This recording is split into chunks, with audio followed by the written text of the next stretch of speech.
Lagay baldu jago galbe baldu guri gurabu laddu akajallo babura tanagala wamura aragaba damal degange dibite balleizite amma galima alima mal de jollen kakawam balleizite gongola mutijira to mangabi bajira wal waladin islam tutku khana zalin jannu mal taguga jira din islam wa kango tu mufti akade izufna ibi akajallo babura tanagala wamura milan keisa bale lele kina chagaba la mide disi mide shekaji sanga daluga daba rabbi sitya godo awasa kheti bi biyatille na musafi adabaj elan galaga ko kalen chagara bokisa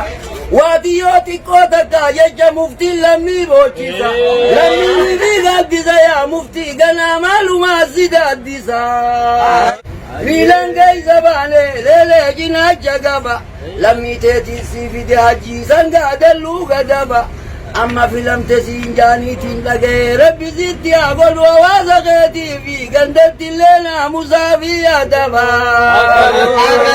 Milangai zabane lele jina chagaba lami teti si vide haji sanga daluga daba rabbi sitti hagolu bakabu anu tatena musafi adaba wazakheti dilena musafi adaba akajallo babura tanagala wamura dabbal moti garati gari birandan denye mol moti bishani bishu birandan denye wainama rabbi nolkabe haji istinna mandan denye akananje varse tananje mirrise iti jalam iti yakaru sama yenjenne lagay baldu yenjago galbe baldu guri gurabu baldu waimir izani jani tumtuda wantumani wata wambale izani mana gube halkani mali ababe gani abo walila melen mugale kuno gani duae gani oda wazadi kaba zadenu birakaba yati soro motati chaya da kaba ubabili da kaba jala bishani kaba wainama dubbi jibara badlanku kaba ijaliblibe kaba Jigangomatia, Esa uvin finena turabiyati goja mengojo abagia, akadura wali nigale akabo dani ina bere yankia.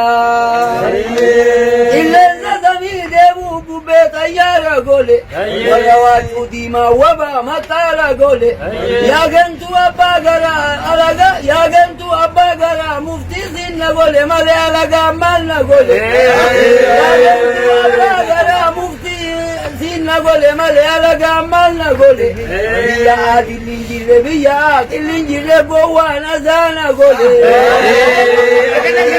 zamide mu bubet ayara gole wala watu dima waba matara gole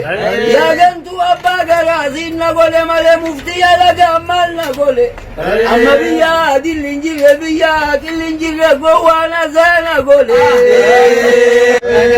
ana mule kamala jira dubina mana